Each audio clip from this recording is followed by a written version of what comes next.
je m'appelle François Saucé, donc je suis expert plus dans la stratégie et dans la gouvernance d'entreprise.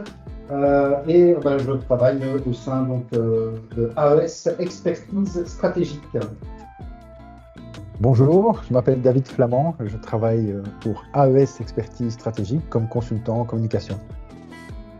Au début, c'était d'y aller en fait, c'est de penser IA, oser l'utiliser et vraiment l'intégrer dans nos réflexes de travail. Et on a assez vite rencontré aussi la nécessité d'investir.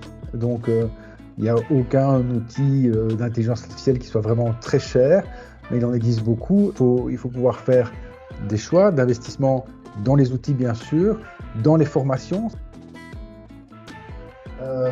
L'IA, c'est une vraie opportunité pour nous d'impacter les dirigeants, nos missions, et toujours dans la même optique, dans la même mission qu'on s'est donnée, qui est d'aider les dirigeants à piloter leur entreprise avec ambition et sérénité, et de se faire aider donc, grâce à l'IA, mais toujours avec cette human touch derrière.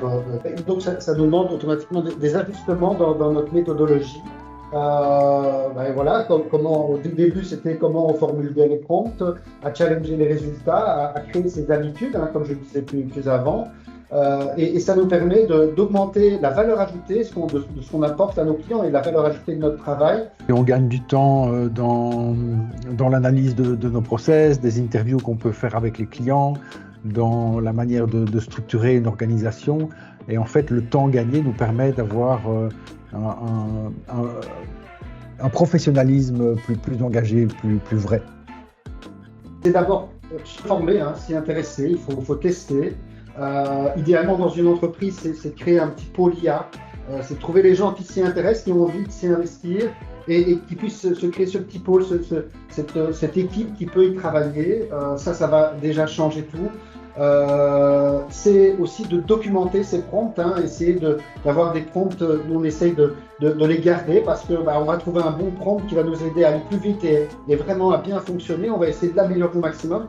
Et puis on peut aussi conseiller de se faire aider pour, par exemple, ne pas rester coincé sur un seul outil.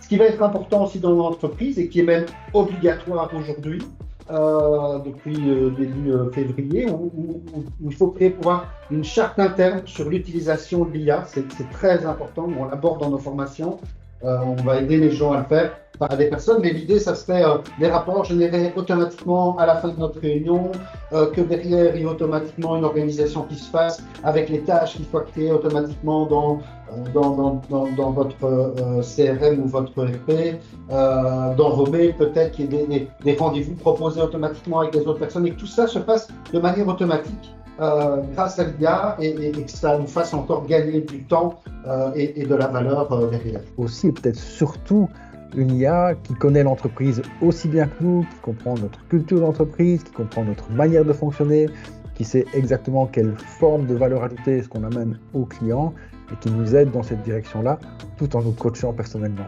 Oui, et puis nous, on essaye aussi de garder une vision stratégique dans nos réunions. L'IA n'est pas simplement un assistant qui nous aide à prendre des notes. On le considère comme un vrai coéquipier qui peut amener de la valeur ajoutée en réunion ou en interview.